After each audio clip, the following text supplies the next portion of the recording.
अलका क्या हो गया? अलका अलका क्या हुआ तुझे? अलका काय झालं अलकाला? अलका उठ ना अलका. बाबा जी प्रकाश देख क्या हुआ अलका को? माने एक बात तो साफ, जितनी बुरी तरीके से चाकू मारा है, जिसने भी चाकू मारा है ना, वो इससे बहुत नफरत करता है. एविडेंस कलेक्ट करो और बॉडी को पोस्टमार्टम के लिए भेजो. Okay sir.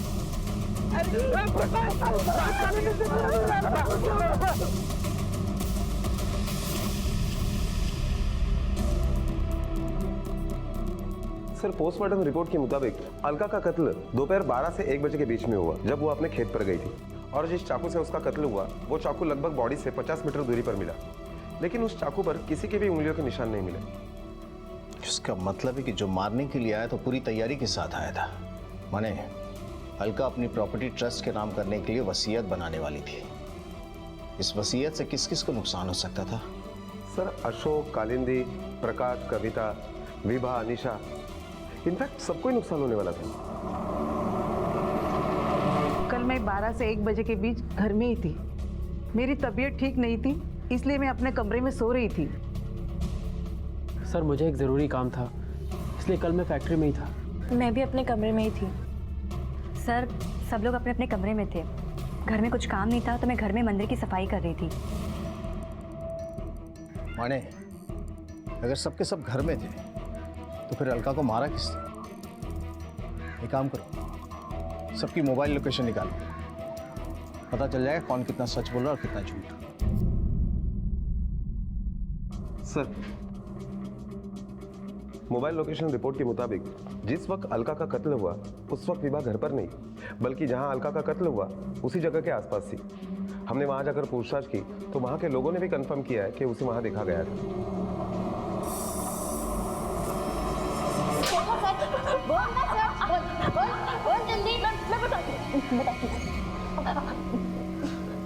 मैं गई थी वहाँ पर अपनी मर्जी से नहीं. निशा ने बुलाया था मुझे वहाँ पर, ये बोल के कि बाबा बुला रहे, पर उसने झूठ बोला था. तूने अब तक तो बहुत ऐश कर लिया. अब जब मेरी बारी आई सिर पकड़ के बैठी हुई है. तू ना जबरदस्ती गले पड़ रही है. मैं गले पड़ रही हूँ? जा क्यों नहीं रही शादी करके? आज तेरी वजह से काकी सारी प्रॉपर्टी ट्रस्ट वालों को दे रही है. ओह तो ये तेरा असली संस्कारी चेहरा. नहीं जाऊंगी, कहीं नहीं जाऊंगी. और अगर कहीं चली भी गई ना तो सब कुछ मेरा ही रहेगा. तो अपना रास्ता नाप ले. देख तुझे सब कुछ मिल चुका है, तेरी शादी भी हो जाएगी. मेरा सोच, मेरी शादी नहीं होगी. कम से कम मेरे लिए तो कुछ छोड़. अपनी दर्द बड़ी दास्तां ना कहीं और जाके सुना किसी और को. जितने दिन रहना है रहे, वरना धक्के मार के घर से बाहर निकालूंगी. उस घर से मैं कहीं नहीं जा रही हूँ और तेरा जीना हराम करके मैं ही रहूंगी. जा रही हूँ मैं, तेरे खिलाफ सबको भड़काने जा रही हूँ. जा जा, शौक से जा. सर हमारा झगड़ा हुआ था, पर झगड़े के बाद मैं घर चली गई थी. विभा वहीं पर रुकी हुई थी. विभा ने आपको पूरी बात नहीं बताई. और हाँ, प्रॉपर्टी के लिए दुखी होना बंद कर कि काकी उसे ट्रस्ट में दे देंगी, क्योंकि ऐसा मैं होने ही नहीं दूंगी. प्रॉपर्टी हाथ से जाए ऐसी नौबत में आने ही नहीं दूंगी. और अगर आई ना तो काकी को इस दुनिया से चलता कर दूंगी. सर मैंने बहुत गरीबी देखी है, मुझे महल नहीं चाहिए. मुझे तो बस काकी के घर में उन लोगों के बीच थोड़ी सी जगह चाहिए थी. पर विभा के बहुत बड़े बड़े सपने हैं. अमीर पति, पैसा, जायदाद, उसको सब कुछ एक साथ चाहिए. और वो इसके लिए किसी को मार भी सकती है. शायद उसी ने काकी को. अगर विभा ने ही सारी प्लानिंग की थी तो तुमने इसे अलका की कत्ल की जगह पे क्यों बुलाया था? सर मैंने उसको वहाँ बात करने के लिए बुलाया था. हम बात करने के बाद मैं वहाँ से चली गई थी. मुझे क्या पता था कि अलका काकी वहाँ पे आने वाली है. माने ये केस उतना सीधा है नहीं जितना दिखता है. ये दोनों बहनें एक दूसरे को फंसाने की कोशिश कर रही हैं और पुलिस को गुमराह करने की.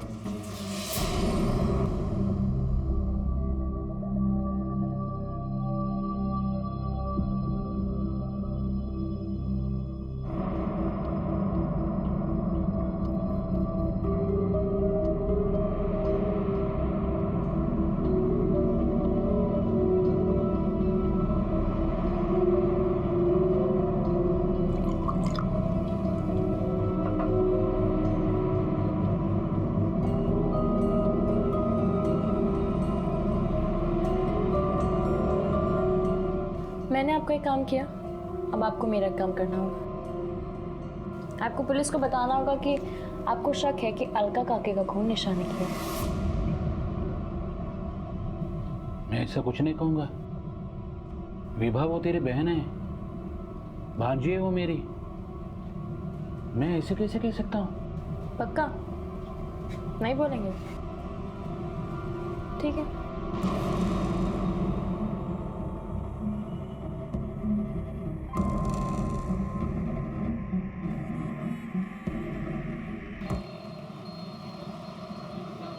हाँ बताइए, क्या बताना चाहते थे?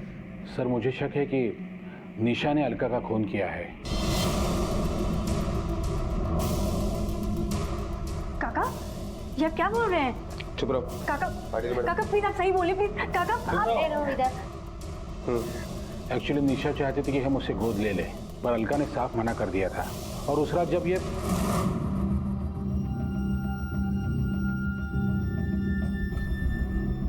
काकी, ये लीजिए। आपने सुबह से कुछ खाया नहीं है ना, खा लीजिए। बचपन से ही ना मेरा सपना था कि मैं आप लोग की सेवा करूं। काकी, मुझे आपके पास ही रहना है। अगर आप मुझे ऑफिशियली गोद ले ले तो। काकी, आप सुन रही हैं ना? काकी, सेवा के नाम पे अपना उल्लू सीधा करना चाहती है तू? निकल यहाँ से। तेरी बहन ने मेरी बच्ची को खा लिया, अब क्या तुझे अपने सिर पे नचाऊं मैं? तेरी औकात पता नहीं है क्या मुझे? आज तक कितनी गोदी में बैठी है तू? 2 टके में बिकने वाली। निकल यहाँ से, निकल।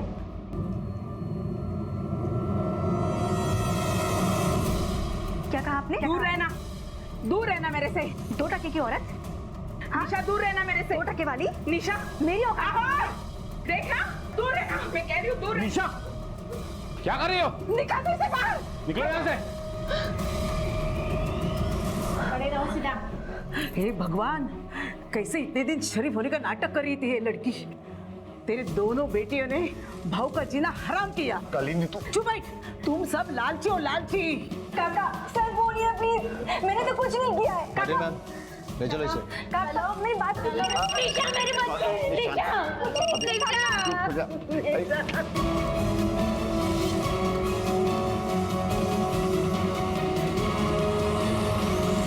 तुम्हारे कहने पर मैंने पुलिस से झूठ बोला है।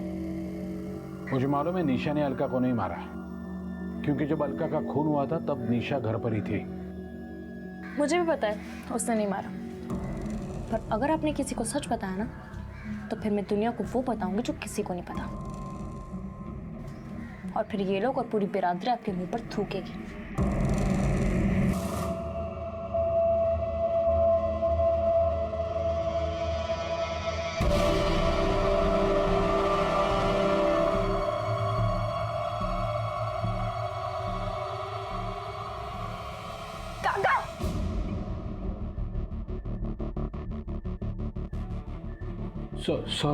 सॉरी विभा, गलती हुई। सॉरी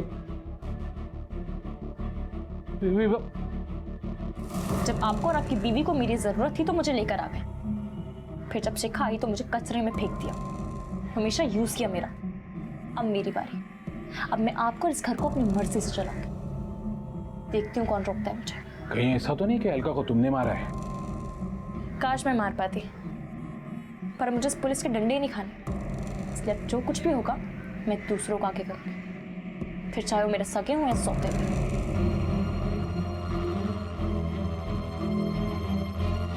सर, हाँ, मैंने चाकू उठाया था, पर सर मैंने किसी को मारा नहीं है। सर मैं सच बोल रही हूँ, मैंने किसी को नहीं मारा। सर, एक इंफॉर्मेशन हाथ लगी।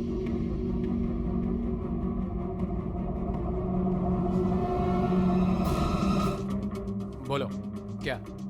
सर 15 मार्च को 12 बजे अशोक के दूसरे मोबाइल का लोकेशन भी वही आ रहा है जहां अलका का खून हुआ।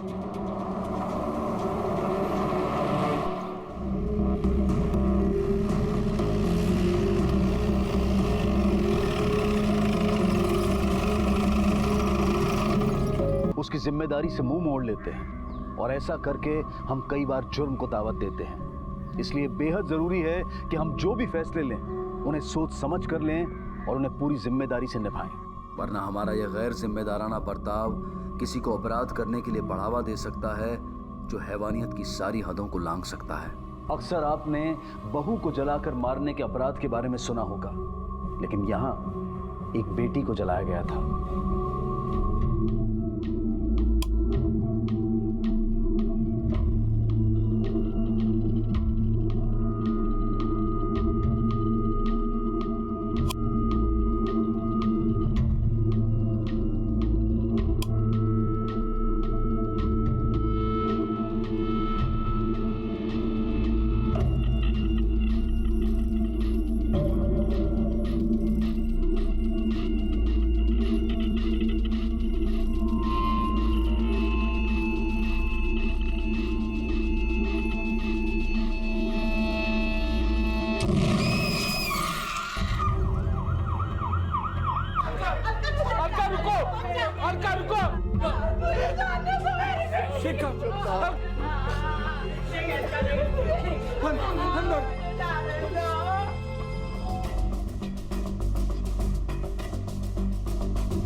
सर, देखने से लगता है एक्सीडेंट था। माने, अगर लड़की सिर्फ कॉफी बनाने के लिए आई थी तो एक नॉब खुला होना चाहिए। ये देखो, दूसरा नॉब भी खुला हुआ है। इसका मतलब हो सकता है किसी ने जानबूझकर यहाँ आने से पहले दूसरा नॉब खोल दिया। सर, गैस लीक हो जाने की वजह से पूरे किचन में गैस फैल गई होगी। लड़की ने ध्यान नहीं दिया होगा और लाइटर जलाया होगा। जैसे ही उसने लाइटर जलाया, गैस जल उठी और उसी आग में लड़की मर गई होगी। पर माने, घर में अगर इतनी गैस फैली थी तो किसने नोटिस तक नहीं किया?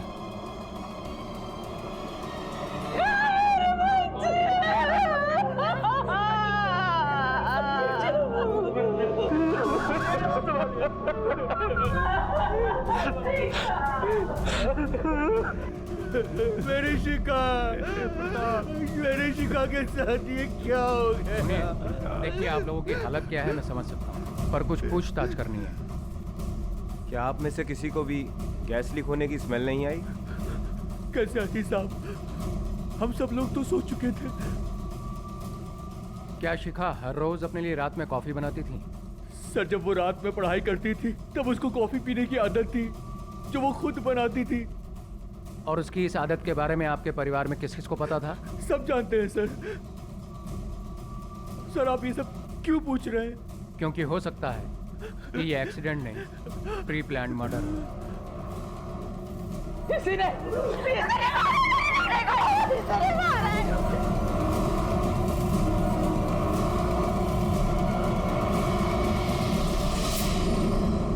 20 साल पहले प्रकाश पाटिल ने अपने छोटे भाई प्रताप पाटिल को बेऔलाद होने से मुक्त करने के लिए अपनी छोटी बेटी विभा को उसकी गोद में रख दिया था।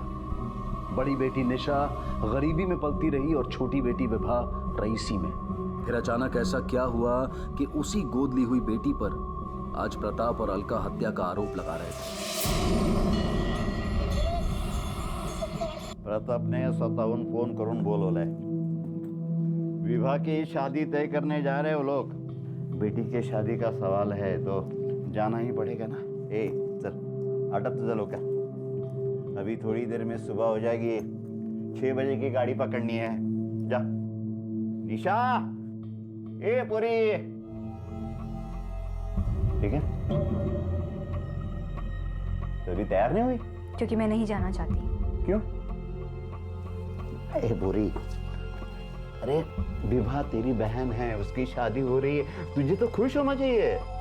खुश होना चाहिए? क्यों खुश रहूं मैं? शादी विभा की हो रही है, मेरी नहीं। मेरी किस्मत में तो शादी लिखी ही नहीं है। मुझे तो जिंदगी भर इसी घर में सड़ना है। ए बुरी, तमाशा मत कर। तो विभा ही एक कारण है जो कभी कभी वहां जाना मिलता है। अब उसके शादी हो जाने के बाद वो चली जाएगी, फिर कहाँ उस घर में जाना होगा? आखिरी बार जा रहे, गुस्सा थूक दे, तैयार हो जा। चल मेरा बेटा।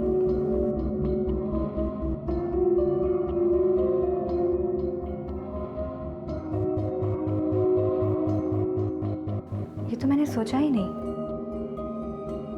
विवाह के जाने के बाद उस घर में मैं विभा की जगह ले सकती हूँ और मुझे वो सब कुछ मिलता जाएगा जो विभा को मिलता आया है।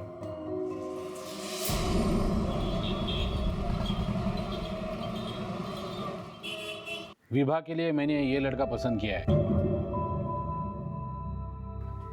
संदीप नाम है इसका।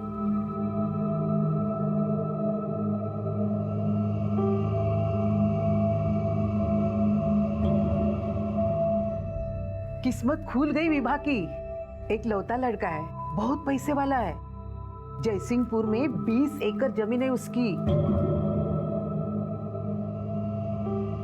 लड़का अच्छा है, मेरे अशोक का दोस्त है।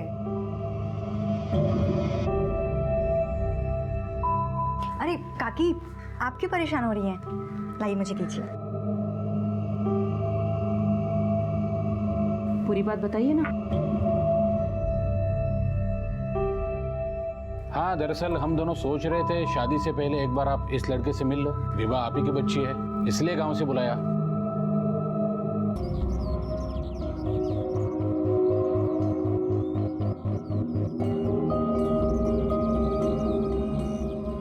अब मेरी बारी।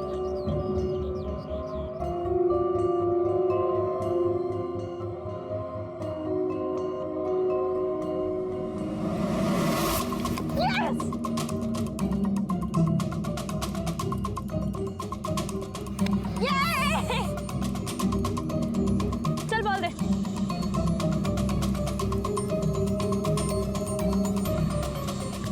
पागल है ना ये लोग को पता नहीं है तेरे हाथ के कारण दिल करता तेरे हाथों को छूम लूं। तुझे तो पता है ना। चल बता कितना डिग्री है? छोड़ना छोड़ना, बहुत दर्द हो रहा है यार, छोड़ना। सुन, अपनी ना औकात में रह, समझा ना? ज्यादा अपना दिमाग लड़ाया तेरी खोपड़ी खोल के ना तेरे हाथ में दे दूंगी, समझा ना? विभा चल, मामी बुला रही तुझे। इस उम्र में मोहल्ले के लड़कों के साथ लगोरी खेलना, आवारागर्दी करना, शर्म नहीं आती तुम्हें? और करो इसकी शादी, नाक कटवाएगी ससुराल में। विभा गलत बात है, काका और काकी तेरे लिए इतना कुछ कर रहे हैं और तू थोड़ा सुधरने की कोशिश तो कर। इतना अच्छा लड़का ढूंढा है तेरे लिए, कोई मेरे लिए इतना कुछ करे ना, मैं जिंदगी भर गुलामी करूं उसकी। मुझे शादी नहीं करनी। जुबान लड़ाती है? हम सब तो नौकर है ना तेरे, तू जो कहेगी वो हम सब करेंगे। हाँ, क्यों नहीं करनी शादी? क्यों नहीं करनी बोल? आवारागर्दी करनी है इसलिए ना? बेटा कुछ तो सम्मान कर बड़ों का। अरे काका काकी के कितने एहसान है तेरे पे, कुछ तो शर्म कर। रहने दो रत्या, सब जानती हूँ कि क्यों कर रहे हैं मेरी शादी। हाथ कर दिया अब इसने तो। भाऊजी, आता तुम्हीच बोला हिच्याशी, कितना कुछ किया इस लड़की के लिए, पाला पोसा बड़ा किया और रत्ती भर भी शर्म नहीं है उसमें। काकी काकी आप शांत हो जाइए, मैं हूं ना, मैं बात करती हूँ उससे।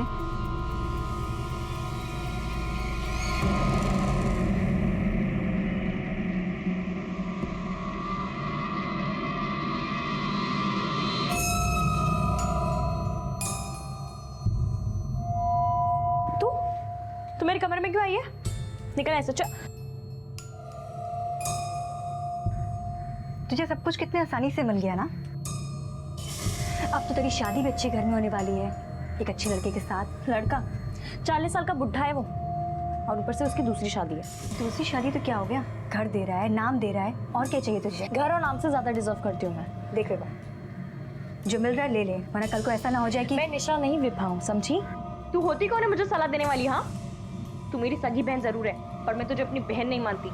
ज्यादा शानी बनने की कोशिश मत कर, 2-4 दिन रुक और ऐसे चलती बन। दो कौड़ी की लड़की मुझे आग दिखाती है। काकी मैं करती हूँ। काकी देखिएगा, सब ठीक हो जाएगा। और ये आपके लाड और प्यार का नतीजा है, जो विभा इतनी जिद्दी हो गई है। पता नहीं उसको कुछ दिख ही नहीं रहा है, इतना आप लोग उसके लिए कुछ कर रहे हो, सिर्फ अपने बारे में सोच रही है। अगर मैं उसकी जगह पर होती तो कभी जवाब नहीं देती, कभी आंख उठाकर ऊपर नहीं देखती, चुपचाप होकर सारी बातें मान जाती।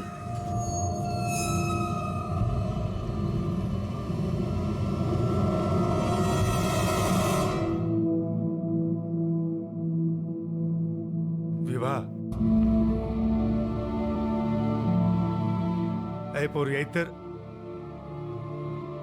देख, हम तो तेरे नाम के आई बाबा हैं। 19 साल पहले हमने तुझे प्रताप और अलका को गोद दिया था, तब से वही तेरे आई बाबा हैं। हे पूरी देखना, कितने लाड़ प्यार से तुझे पाला है उन्होंने। पाला पोसा है, पर बेटी समझकर नहीं, बोझ समझकर।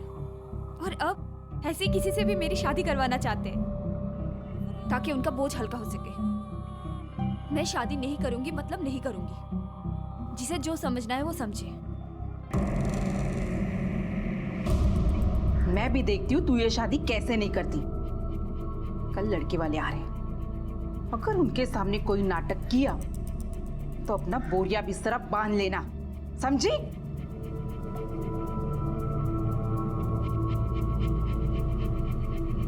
ए पोरी, क्यों तू अपनी जिद पे अड़ी हुई है? हाँ? देख बेटा, ठंडे दिमाग से सोच। अरे कुछ ना कुछ हल जरूर निकले। मैं हल निकाल लूंगी, उसकी टेंशन आप मत लो। विभा के सगे माँ बाप चुप रहने को मजबूर थे और गोद लेने वाले माँ बाप जिम्मेदारी से मुक्ति चाहते थे। विभा की नजर में सब सिर्फ नफरत के काबिल थे, और जब रिश्तों में हद से ज्यादा तनाव आ जाता है तो अक्सर रिश्ते गलत मोड़ ले लेते हैं, और यहां भी वही हुआ।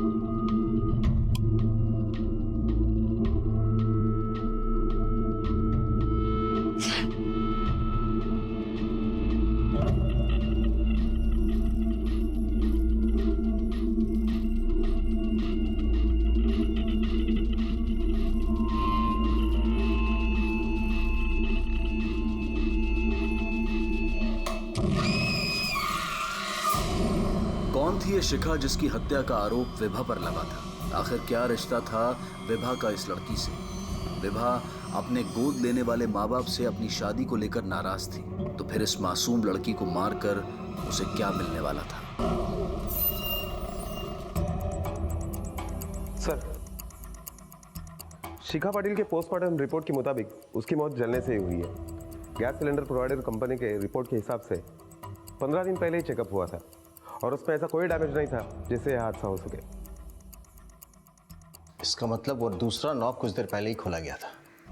माने, एक बात तो साफ है कि एक्सीडेंट ही मर्डर है, लेकिन इस खूनी तक पहुंचने के लिए हमें सबसे पहले ये पता करना पड़ेगा कि मारने का मकसद क्या था। शायद 19 वर्षापूर्वी प्रताप ने खुद होकर विवाह को हमसे मांगा था। हमारे हालात अच्छे नहीं थे, हमने सोचा विवाह का भविष्य बन जाएगा, इसलिए विवाह को उसे दे दिया। लेकिन साहब, जैसे 3 साल के बाद शिखा का जन्म हुआ, प्रताप वो एकदम से बदल गए। अलका बहनी ने भी हद कर दी। क्या क्या तकलीफ नहीं दी मेरे बच्चे को, अनाथ बच्चों जैसे हालत कर दी उसकी। आपने इस बारे में उनसे कभी बात नहीं की? मुझसे बात करते हम साहब। प्रताप कहता, जा ले जाओ बच्चे को। क्या खिलाते उसे? रोटियां नहीं थी हमारे पास, सोचा वहाँ कम से कम वो भूख से तो नहीं मरेगी। मुझे तो इस बात का दुख है, इस सब से मेरी बच्ची इतनी चिड़चिड़ी हो गई कि उसका रिश्तों पर से भरोसा ही उड़ गया। रिश्तों पर से? क्या आपको लगता है कि विभा शिखा का खून कर सकती है? तुम्हारी माँ को क्यों लगता है कि तुमने शिखा को मारा है? ये तो वही बता सकते हैं कि उनकी एक बेटी उनकी दूसरी बेटी को क्यों मार सकती है। तुम्हारा घर है, इसका मतलब ये नहीं कि जो मन में आए बोलोगी। जो पूछा जाए उसका सीधा सीधा जवाब दो। तुम्हारी आई का कहना है कि तुम्हारी वजह से कुछ लड़कों ने शिखा को मॉलेस्ट करने की कोशिश की। सॉरी यार, मैं तुम्हारे साथ पिक्चर देखने के चक्कर में अपना लेक्चर नहीं बंक कर सकती ना। हाँ, मैं सुबह में आ सकती हूँ। मैं तुमसे थोड़ी देर में बात करती हूँ। सुनना, कभी हमारे साथ भी देख लो मॉर्निंग शो। ये तो देखे कभी नहीं तो मैं तो फील भी करेगा। बोलना कब चलेगी हमारे साथ, बोलना।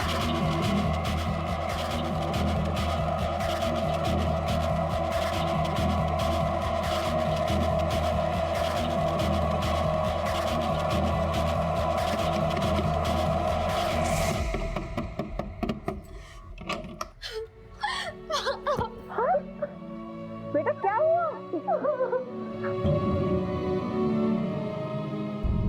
आराम से बेटा, आराम से। आराम से। हाँ? चुप हो जा, चुप। बेटा, बेटा पहचानती है? कौन थे, कहाँ के थे? वो सहकार नगर के लड़के थे। सहकार नगर? वहाँ तो विभा की भी क्लास होती है। अगपन विभा जहाँ क्लास जाती है वो जगह छोटी तो नहीं है ना? छोड़ूंगा नहीं, वो 8 लावे नेकी का चे। काका, सबक उनको नहीं, उसको सिखानी पड़ेगी जिसकी शय की वजह से उन लड़कों ने आशिका को परेशान किया। देखो कितना रो रही है, सदमा लग गया है इसको।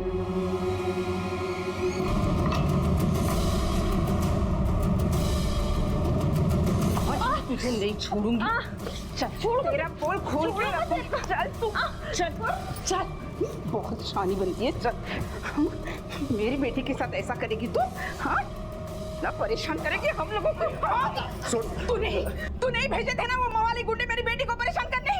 औकात तो देखो इसकी, हमारे टुकड़ों पे पलती है और हमें ही काट खाना चाहती है। बाबूजी, इसने मेरी बच्ची पे गुंडे इसलिए छोड़े कि इसकी शादी से हमारा ध्यान हट जाए। विभा, सच में तूने ऐसा किया? क्यों? क्योंकि ये जलती है मेरी शिखा से। मैं तुझे आज नहीं छोड़ूंगी। मैंने उसे नहीं मारा और ना ही मैंने किसी को उसे छेड़ने के लिए भेजा था, और मुझे अफसोस है इस बात का। काश मैंने उसे मारा होता, पर इससे पहले कि मैं ये करती, किसी और ने हाथ साफ कर लिया।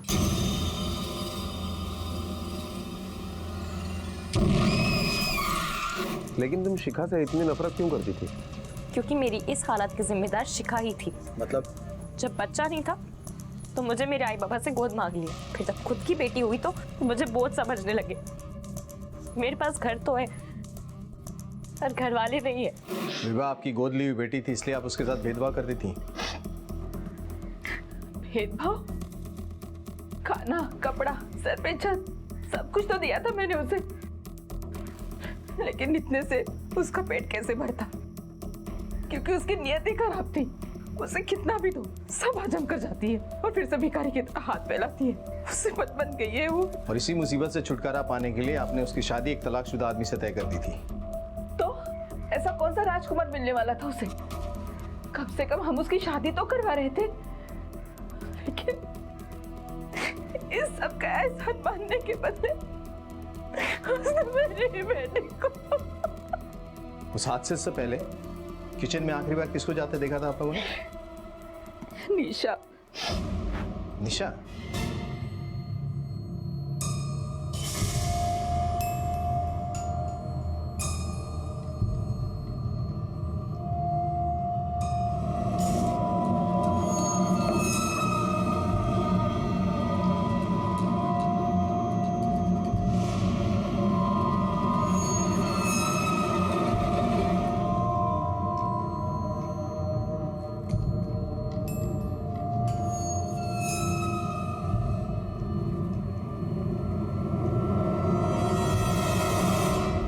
तुम शिखा के कमरे में क्या कर रही हो?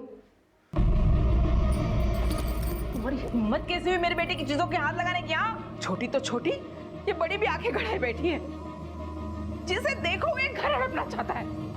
निशा, तुमसे कुछ बात करनी है। हाँ, मैं इस घर में रहना चाहती हूँ, पर सर मुझे यहाँ रहने के लिए किसी को मारने की जरूरत नहीं है। मेरे लिए तो इस घर में एक कोना भी बहुत है। मैं वहाँ अपने घर वापस नहीं जाना चाहती हूँ, क्योंकि मुझे वहाँ रहने के लिए हर दिन अपने आप को बेचना पड़ता है।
13 मार्च को उस हादसे से पहले तुम आखिरी थी जो किचन में गई थी।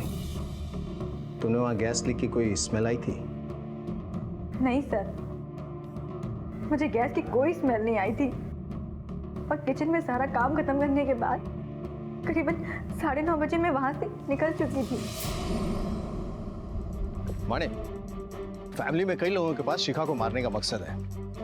क्या जिस तरह से विवाह के साथ बर्ताव हो रहा था, हो सकता है इस बात ने उसके अंदर इतना जहर भर दिया कि उसने शिखा को मार दिया, या फिर कालिंदी या अशोक भी। सर, कहने को मेरे मामा की बेटी थी, सगे भाई बहन जैसा रिश्ता था हमारा।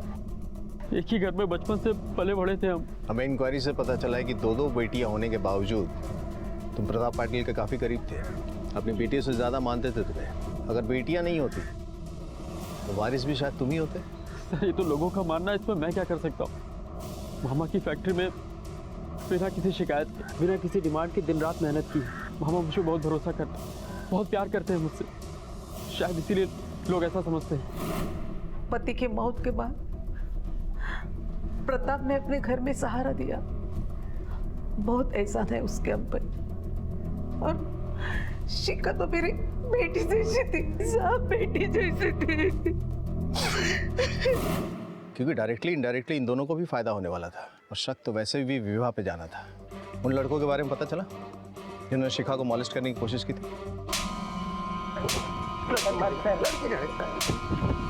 लड़की जानेगा? किसी ने कहा था सर।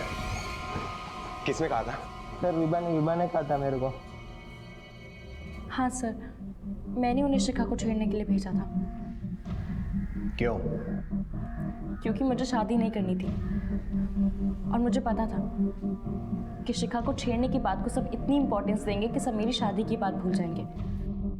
क्योंकि हमेशा ऐसा ही तो होता था, शिखा के सामने मैं तो उन्हें दिखती ही नहीं थी।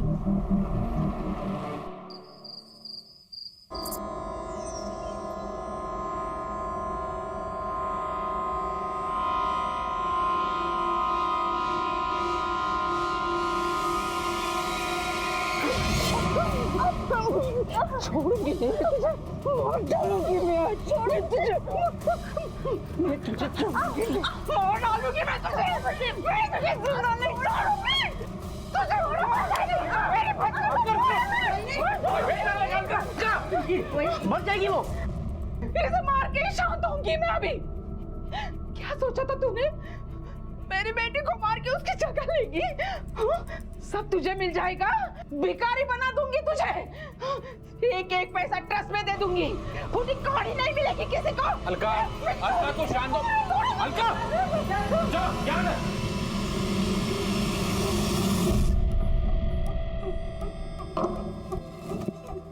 देखा ना, इतनी सेवा करके क्या फायदा हुआ? वही अपनी सब प्रॉपर्टी पैसा ट्रस्ट को देने वाली है, और हमें? भाई, ऐसे बोलने से हो जाता है क्या? और सब जानते हैं कि मामा की फैक्ट्री के लिए मैंने कितनी मेहनत की है, अपना खून पसीना बहाया है। वो ऐसे उठा के नहीं फेंक सकते हमें। अगर फेंकना भी चाहेंगे तो मैं उन्हें फेंकने नहीं दूंगा।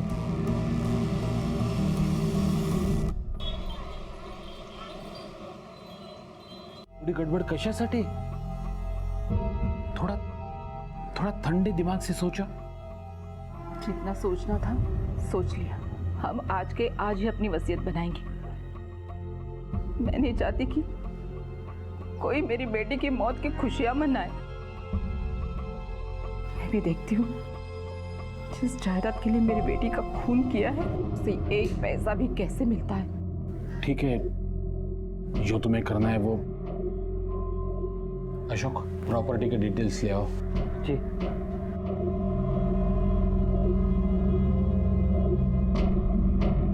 भाऊजी, आप क्या यहाँ गवाही देने के लिए रुके हैं? चाहिए, हमें अपना काम करना है।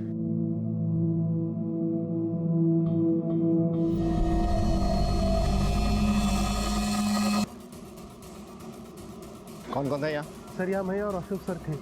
घर में मौत होने से फैक्ट्री बंद है सर, और यहाँ कोई कामगार भी नहीं आता। हाँ सर, लेकिन विभा मैडम आई थी। अशोक, जिसने अपने दूसरे मोबाइल फोन के बारे में पुलिस से छुपाया था और जिस पर पुलिस को सबसे ज्यादा शक था कि उसने ही अलका और शिखा का कत्ल किया होगा, वो खुद भयानक मौत मारा जा चुका था। लेकिन अगर अशोक ने कत्ल किए थे तो फिर अशोक का कत्ल किसने किया? और क्यों? विभा एक बार फिर से शक के घेरे में थी। अशोक की मौत के बाद विभा प्रताप की जायदाद की पहली दावेदार थी। हाँ सर, मैं गई थी उससे मिलने, क्योंकि इन सब लोगों में एक वही था जो ईमानदार और मेहनती था, अपनी मेहनत का हिस्सा लेकर बिजनेस करना चाहता था।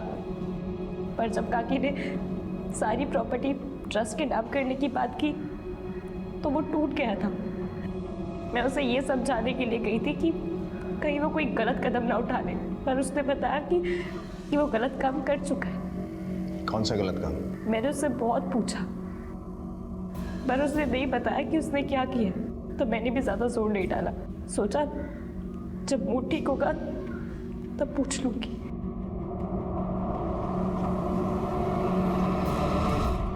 सर, हो सकता है अशोक ने विभा के साथ जो गलत काम की बात की वो गलत काम यानी अलका का कत्ल हो, और शिखा का भी। मानिए अगर इस बात को मान भी ले तब भी कोई और शख्स है जो इस केस में इन्वॉल्व है, जिसने अशोक को मारा। वो दूसरा कोई भी हो सकता है, विभा भी। अशोक के दूसरे नंबर के कॉल रिकॉर्ड्स चेक करो और एक एक नंबर पता करो कि किसका है। सर, अशोक के दूसरे मोबाइल के कॉल रिकॉर्ड से एक नंबर मिला है जिस पर पिछले कुछ दिनों से अशोक ने काफी बार बात की है, लेकिन ये नंबर अभी बंद आ रहा है। किसके नाम से रजिस्टर्ड है नंबर? सर, कोई नितिन धुरंधर है, हरिपुर का एड्रेस है। हरिपुर? लीड मिल गया शायद। सर, ये डॉक्यूमेंट मैंने ही दिए थे, पर ये नंबर मैं नहीं यूज़ करता सर। मतलब? ये नंबर मैंने अपने दोस्त को लेकर दिया था, उसके डॉक्यूमेंट पूरे नहीं थे, इसलिए मेरे डॉक्यूमेंट पे उसको नंबर दे दिया। किस दोस्त को?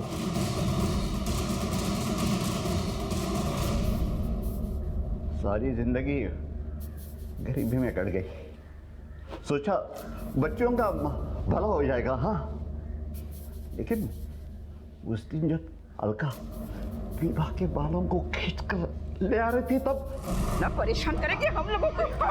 सुन, मैं तुझे आज नहीं छोड़ूंगी। जवान बेटे को ऐसा मारता है क्या?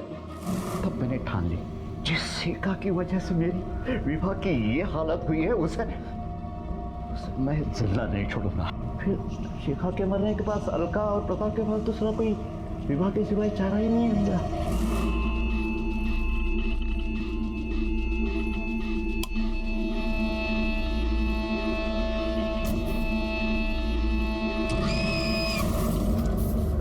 सब शिखा को मारकर मुझे लगा अब मेरे बच्चियों को कोई खतरा नहीं है, लेकिन वो अशोक खुद को वारिस समझ रहा था। देख अशोक, विभा को अलका ने खुद होकर गोद लिया था, फिर भी उसकी ये हालत रही।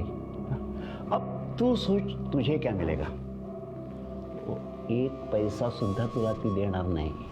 हाँ, लेकिन अगर अलका मर जाती है तो वही जायदाद तुम दोनों में आधी आधी बढ़ जाएगी। मामा, आप ये कैसी बात कर रहे हैं?